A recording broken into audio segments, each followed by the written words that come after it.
All right, so let's get back to our discussion of equation of motion. So just a quick review. This is what we were actually, so if you still want your worksheets, I hope you picked them up. But our basic idea in deriving equation of motion is basically that of a balance or conservation. And that's basically what's informing our shell balances approach to solving problems as well. So we were basically following the same idea. We were looking at the volumetric change of momentum in time. So if I look at the x momentum, okay, this is my change. When we were deriving it initially on that little volume element, I also had things multiplied by the element volume. So basically within here, I have mass times Vx, right? So that's my momentum that changes in time. And then we were doing a balance on basically what's flowing in through the boundaries or flowing out, plus any effect of the external forces. So we know that in terms of momentum, combined momentum is taken care of by phi, right? So we were just looking at for x momentum, we have elements of the tensor phi xx, phi yx, phi zx that are looking into how x momentum transfers across x, y, and z planes. Right? So basically when we balanced all those out, we divided by the volume and we let delta x, delta y, delta z go to 0, and that basically gives us the differential equation that you see here. Okay? So this is the differential form of that balance. Now, if we actually take or define a vector phi x that has this elements phi xx, phi yx, phi zx, then this is essentially divergence of that vector right here, right? By definition of divergence. So basically I have that d dt of rho vx is negative divergence of vector phi x plus rho gx. So this is just my x component. I can do the same thing for y and z momentum, and essentially I will then have these three equations. And if I was looking to just summarize them and write them in one single vector equation, then for that we need to define divergence of a tensor phi, okay, where basically divergence of a tensor is a vector, and each element of that vector is actually divergence of the column in that tensor represented by matrix, right? So basically if I take divergence of this, then that's going to be my first element of this vector, right? Divergence of this is going to be the second element, that's right there, of this vector. And divergence of the third column is actually this, is the third element in this vector. And the rho v dt is basically this vector right here. Okay, so when I put those three elements in there, I have a vector, and rho g is this vector right here. So this equation is a vector equation. It's relatively simple to write down, but you kind of have in your mind break it down to actually see. In order to solve, you have to kind of break it down. Okay? So this is our general equation. It's valid, it's equation of motion, it's valid for any fluid.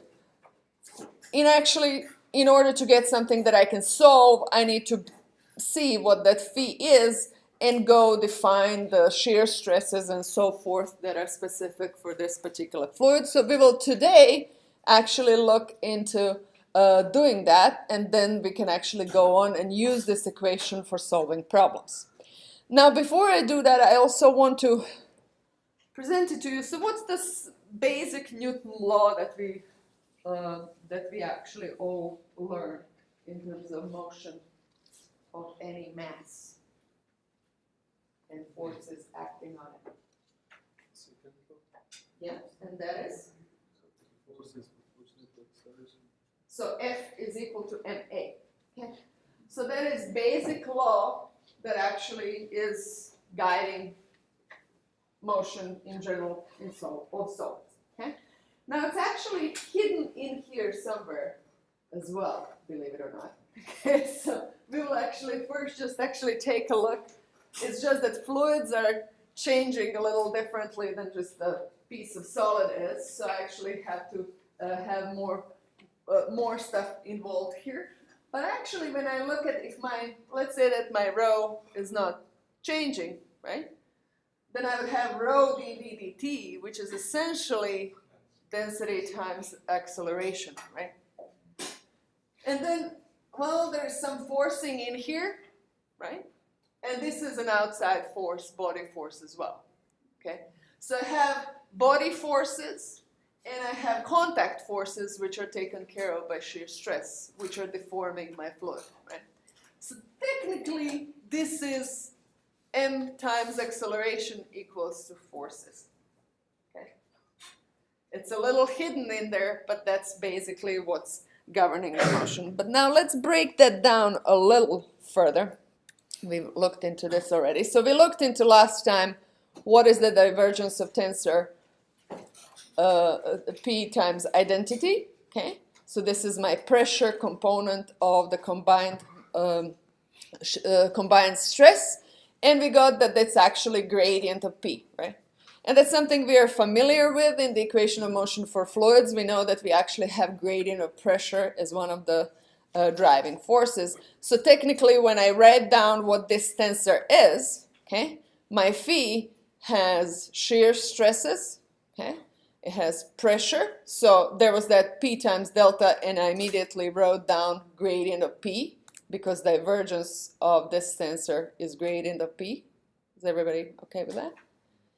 And then divergence of this rho VV, this is the convective component, right? Plus rho G. So technically, if we actually leave only the forces on this right-hand side, which would be this part, and this part, when I actually move this to the other side, and we will break that down today a little, I will get the so-called material derivative, or derivative of velocity with respect to the fluid in motion. So I will actually have this form. This is going to be this material derivative, or acceleration of the fluid, is equal to the forces. Okay. So we actually have that d rho v dt. This is actually something that we will refer to as material derivative of rho v. And this is equal to forcing on the other side. So this is essentially in the form that mass times acceleration is equal to f. Of course, this is the integral form, and this is a differential form. Let's break that down. Let's define the material derivative a little better so you can actually understand this.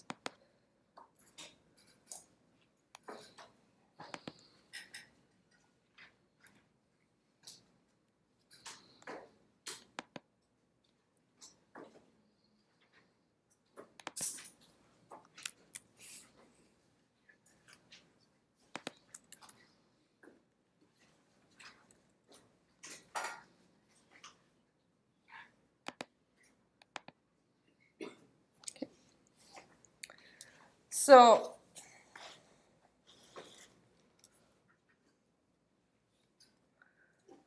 material derivative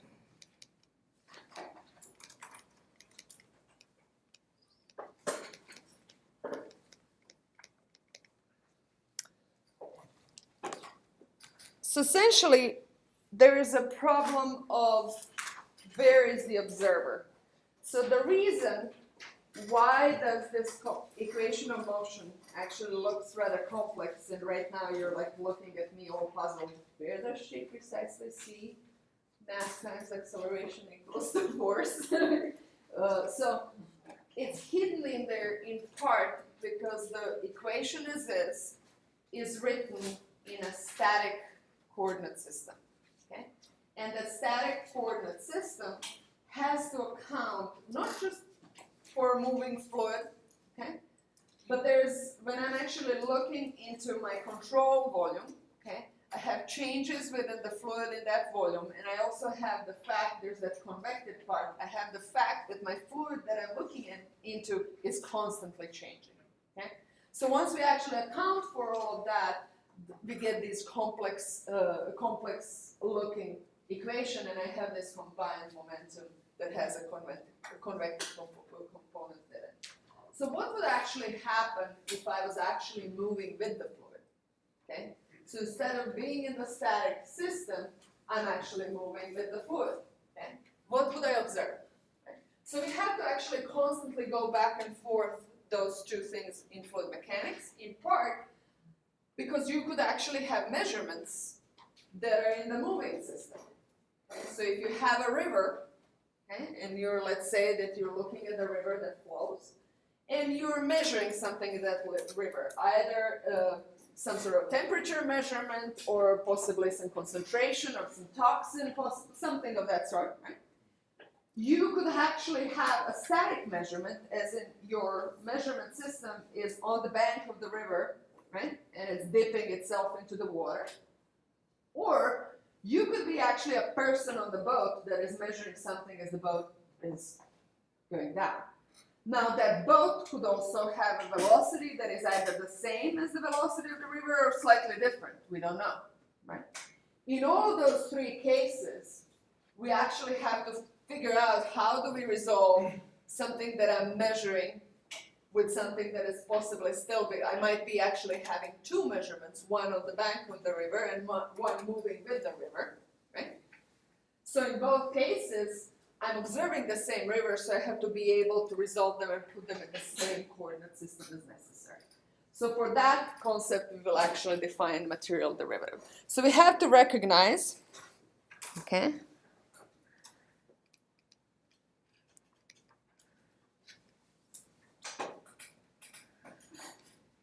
that when observing fluid motion,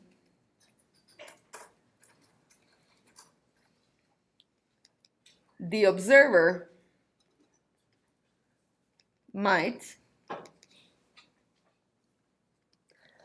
be in the static coordinate system, and that's how we've been defining things so far. Everything is defined with respect to the static coordinate system.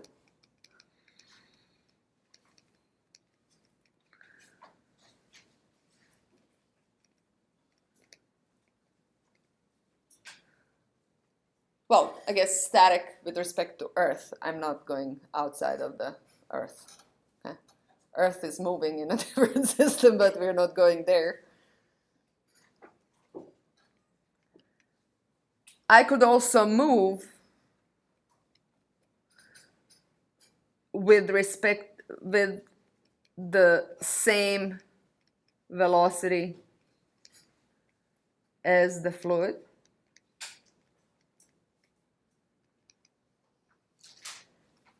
And I might actually move at a velocity, or with a velocity rather,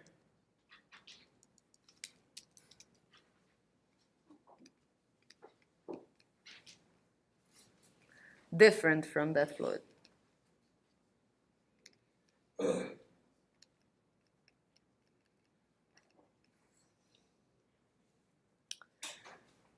So basically, you can imagine here that I'm like person or something, I'm person, or I'm on the bank of the river, as an example.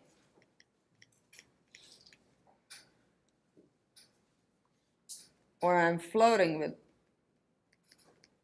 on the river. Those of you new to Austin, have you been tubing yet? No?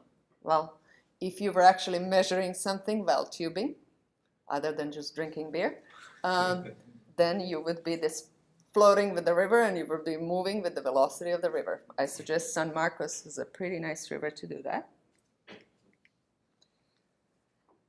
Or you could be in a speedboat or something, you would be moving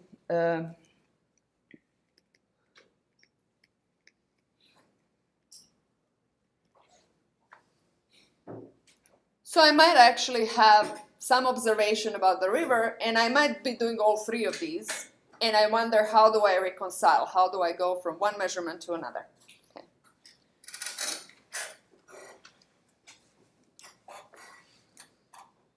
Okay, so most of the time, so far we were basically, this is what we were discussing. This is how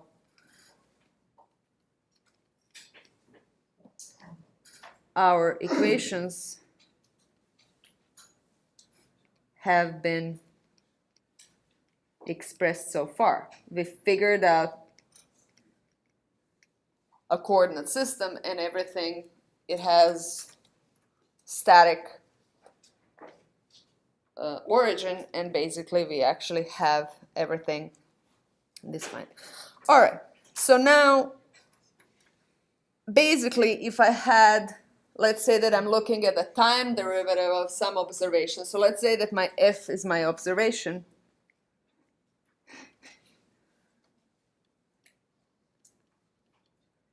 It could be, for instance, temperature or concentration or density or something else that I'm measuring, right? So this is my measurement.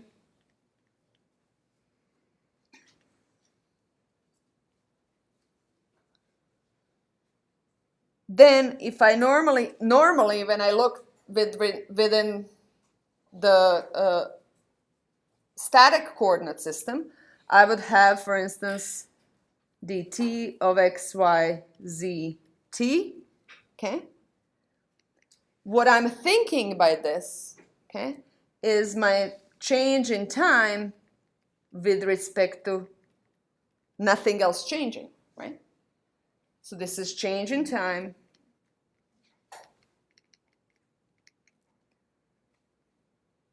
while nothing else is changing. A location is not changing in time. So this basically refers to derivative. This is similar as in thermodynamics. You're saying I'm keeping x, y, and z fixed, right? So that's my case A. What if I actually have a changing location? So I'm either floating with the river or I'm on a speedboat, or otherwise my location depends on time. Okay? So what if I'm actually moving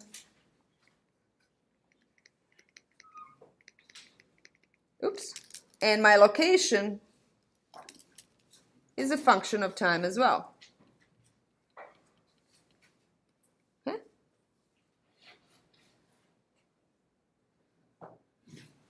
So this could be my trajectory.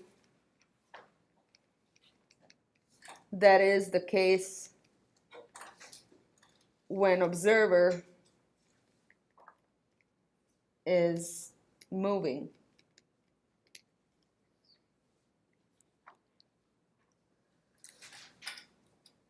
Then I'm going to refer to the velocity of this observer as dx of t dt, dy of t dt, and dz of t dt.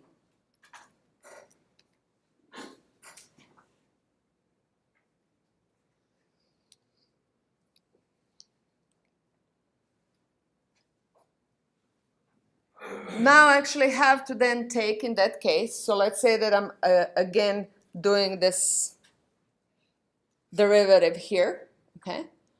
Partial derivative of f with respect to t is just partial derivative with respect to t and everything else being fixed. But now if these are actually functions of t, I have to take a total derivative and take into the account that x, y, z are functions of t, okay? So they're not necessarily static. So essentially, my total change of my observation in time is the total derivative of x at x of t, y of t, z of t, t. Okay?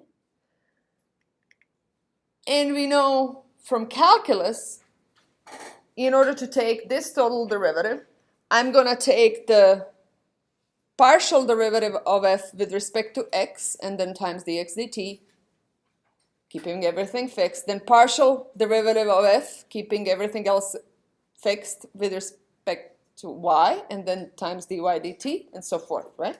So basically this is partial f partial x, keeping y, z, t fixed, times dx dt, plus partial f partial y of keeping x, z, t fixed, dy dt, plus partial f partial z, keeping x, y, and t fixed, dz dt, and plus finally that regular partial f partial t, keeping x, y, and z fixed.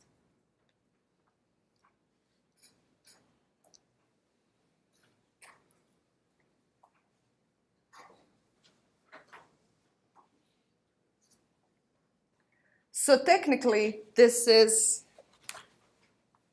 I see a dot product here between which two vectors? So this velocity dx dt, dy dt, dzt, and gradient of f, right? With respect to spatial coordinates, right? So this is my gradient of f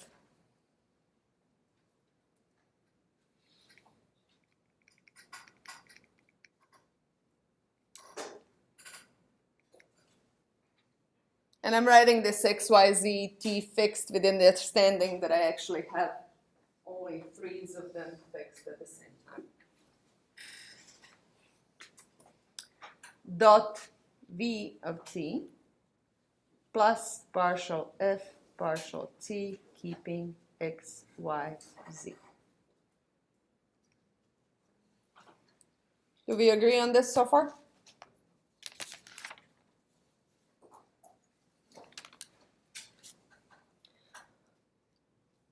So I will call this here total time derivative.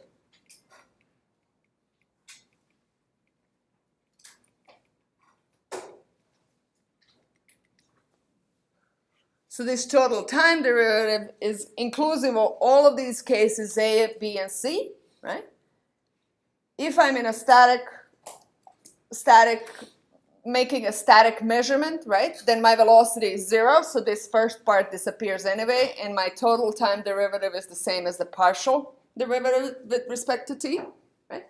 But if I have a trajectory and my observer is moving, then I have to take the velocity of this observer into account, and this, of course, is a vector.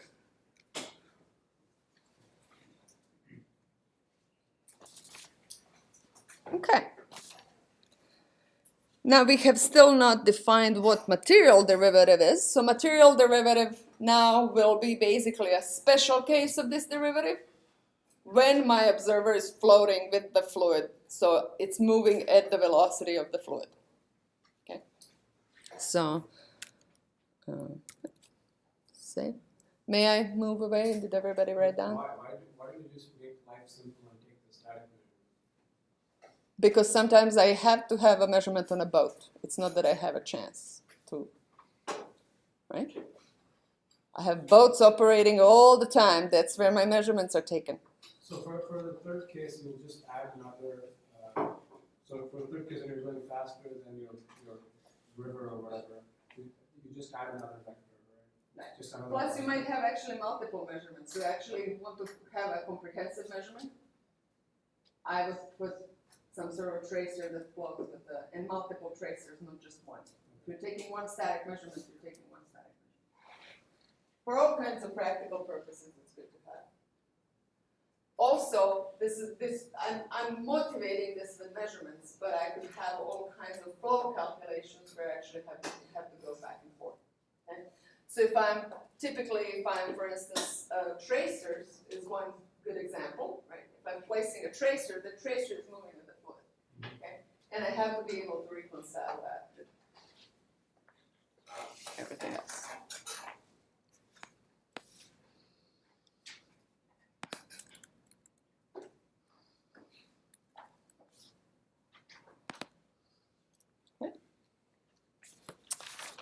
All right, so now substantial. So basically, if the observer is moving with the fluid,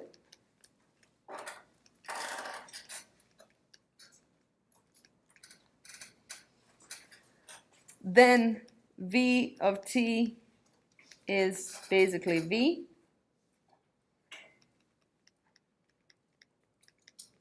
So this is my fluid velocity.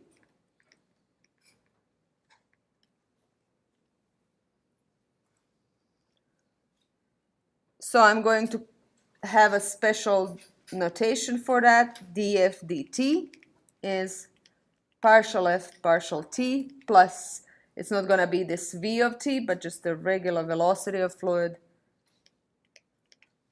times gradient of f, dot product rather. So this is material. Let me actually color it differently.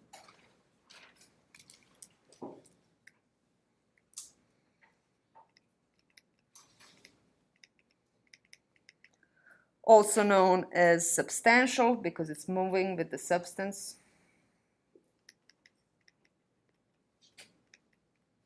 Or hydrodynamic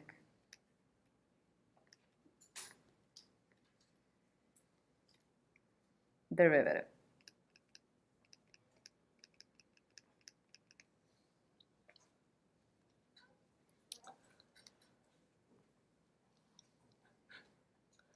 You will also see formally this as defined as a operator ddt.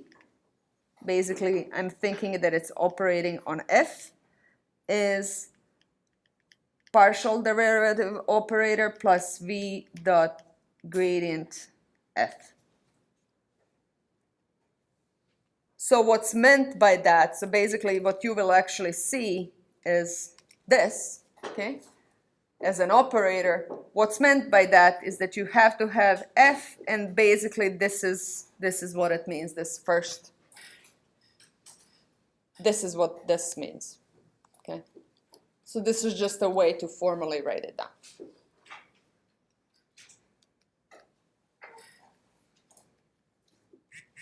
ddt. So I'm referring to this as an operator ddt.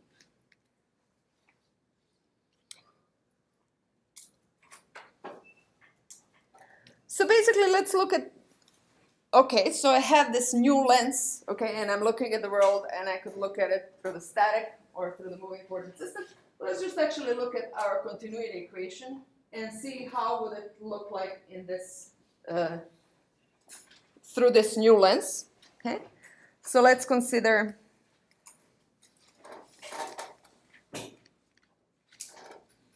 continuity equation.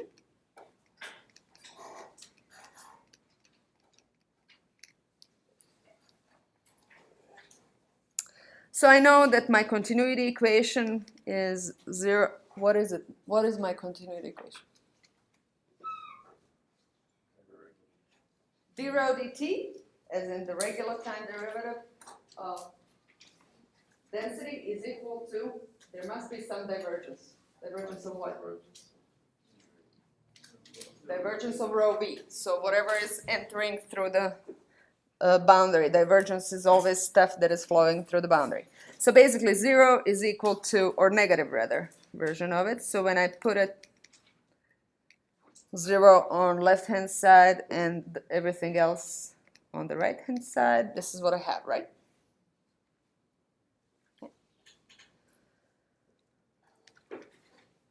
Well, this is actually a vector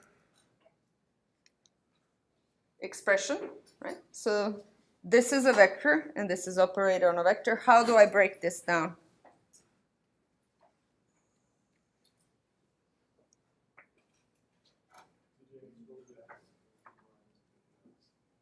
It's gradient of rho dot v plus rho times divergence of v, correct? Did we have that in the homework?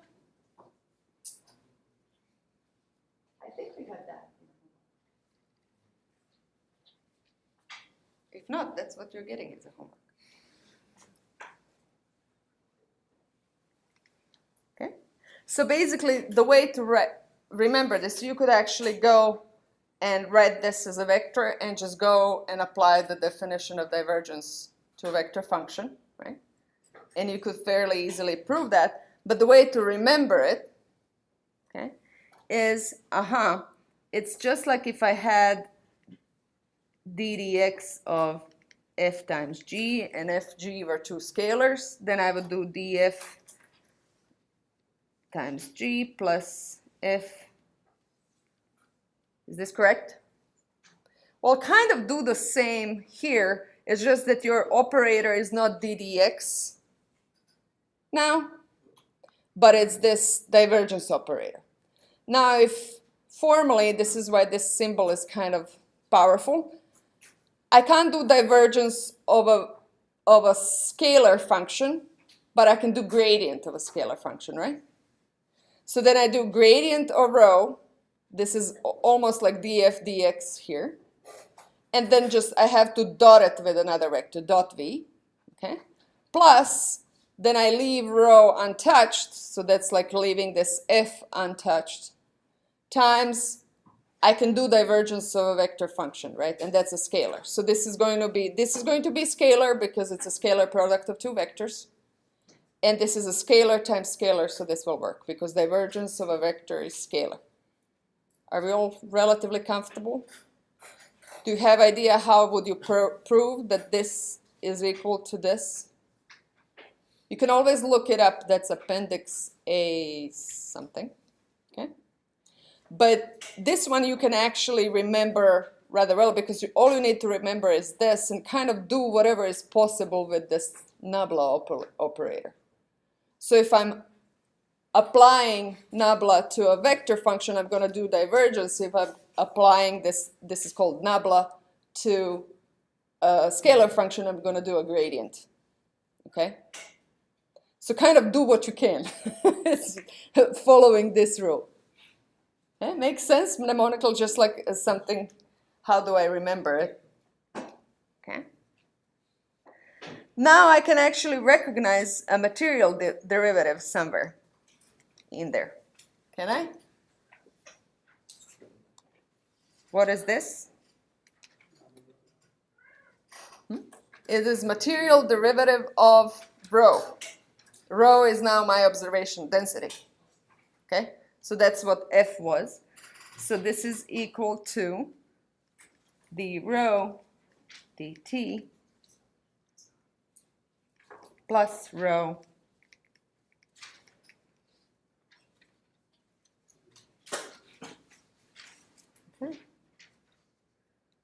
So basically, continuity equation expressed, basically this is my continuity equation equals to 0.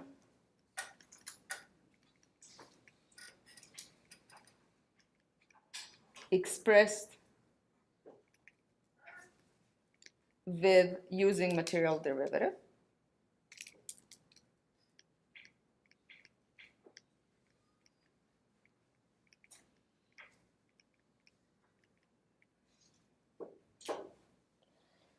And if I have an incompressible fluid, right, then I actually, that's equivalent to saying that, so then my divergence of V is 0.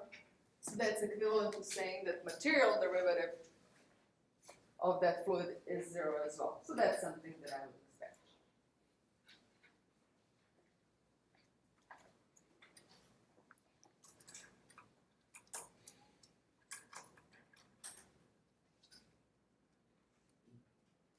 Okay.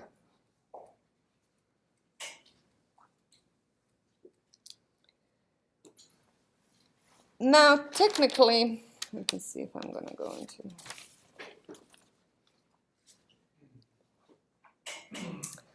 I'm going to now state something that basically similarly I could analyze. There is, so for any, so this is a statement. For any scalar function f. Whoa, hi. We have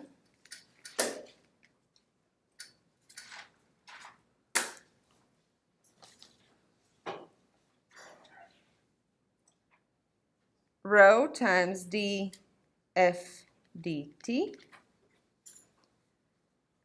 is equal to partial derivative with respect to t of rho f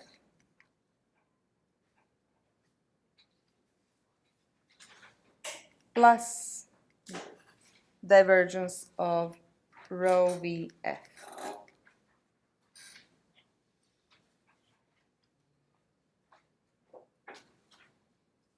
So basically this is my density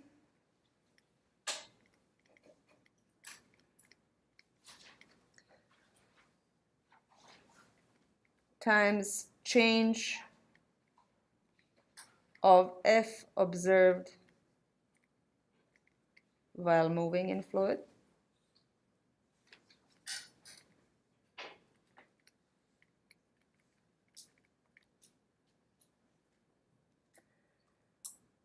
this is change of rho f in time, so density times my function in time.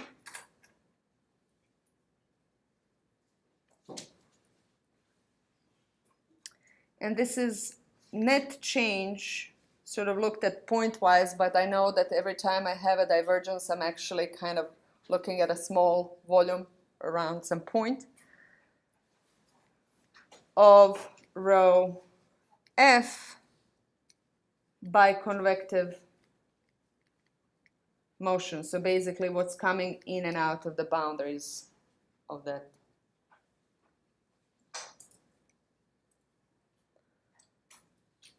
So this right-hand side is actually observation in the fixed coordinate system.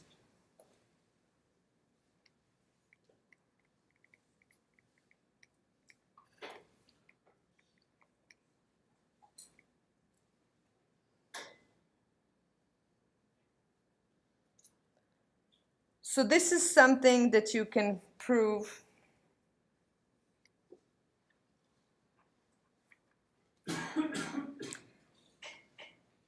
you can derive by breaking things down, by basically using definition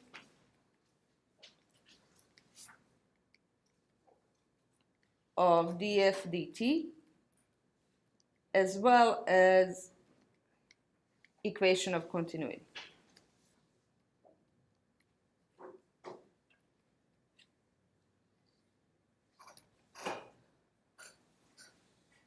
And I will not derive it here in class. It may very well be you will get it as a homework because it's kind of like just technical.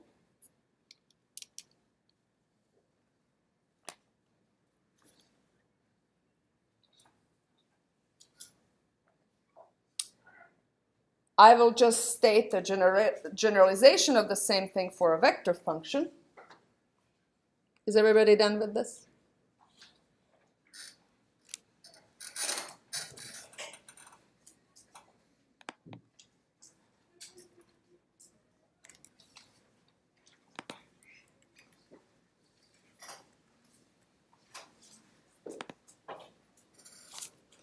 So generalization for a vector function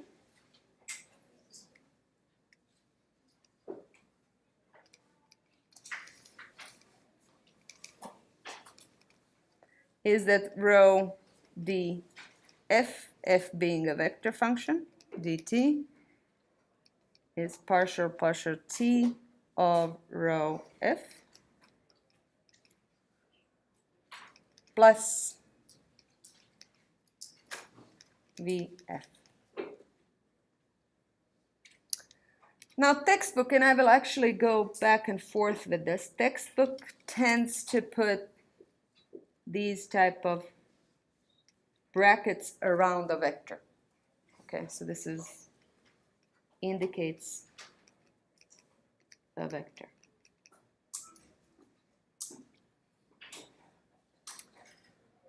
And f here is a vector function.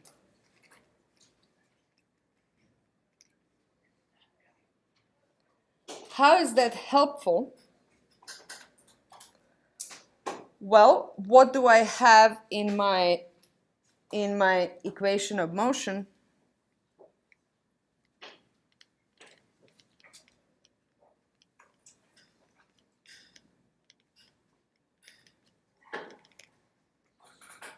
Okay.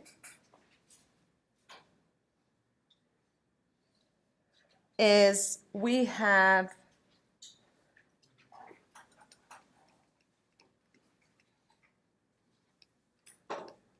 okay.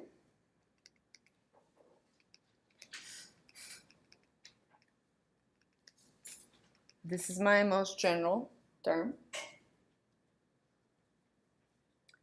And this being a combined momentum, then I have three terms.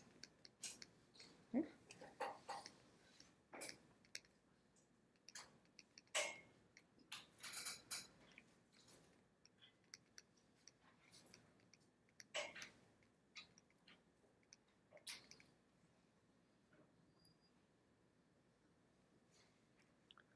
We derived this last time, so this is minus gradient of P.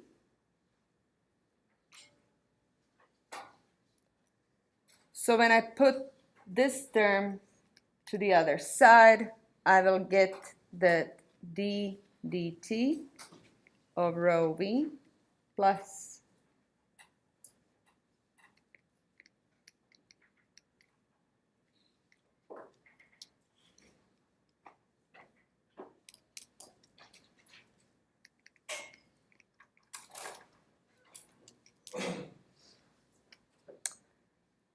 oh, actually, pardon me here. The entire thing is a vector. This particular part is this is a tensor.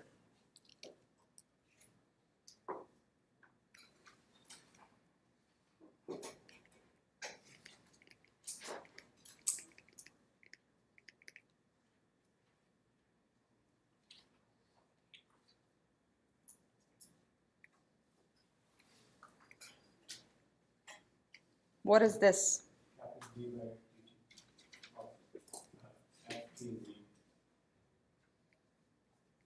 So rho PV by dt.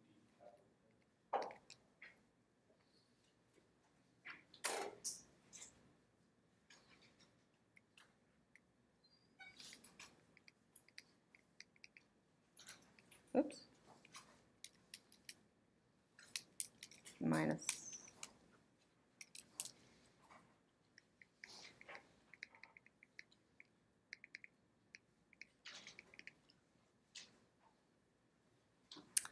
And this is the end of theoretical torture of young petroleum engineers.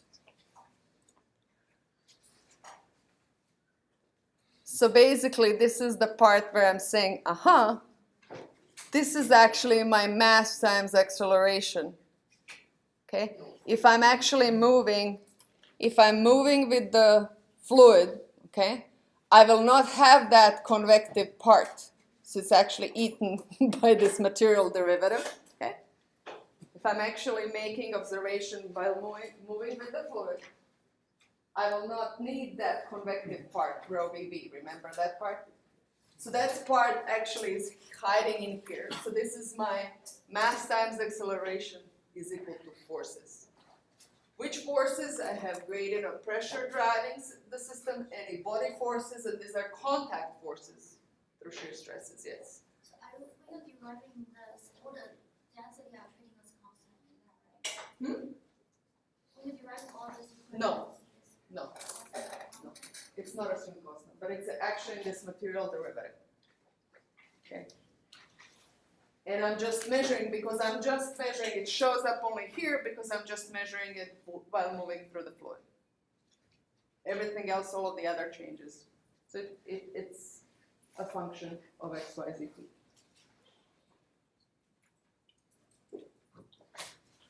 So this relationship is not assuming rho is constant.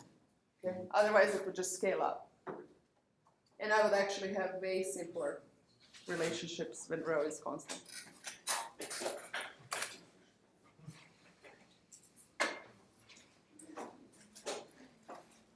Okay, so this is again mass times acceleration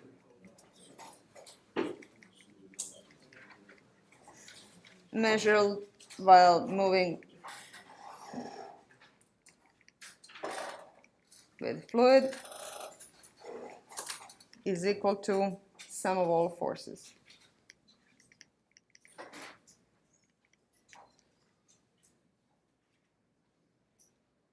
And it's really force densities and mass density. But if I were to integrate this, I would get ma is equal to f. Okay? I will not torture you with theoretical discussions like this anymore. So what we'll do next time, we will actually state the special cases of equation of motion. Navier-Stokes is the one that we will be solving for most often, when my rho and mu are constant, that I have a specific expression for tau. All right?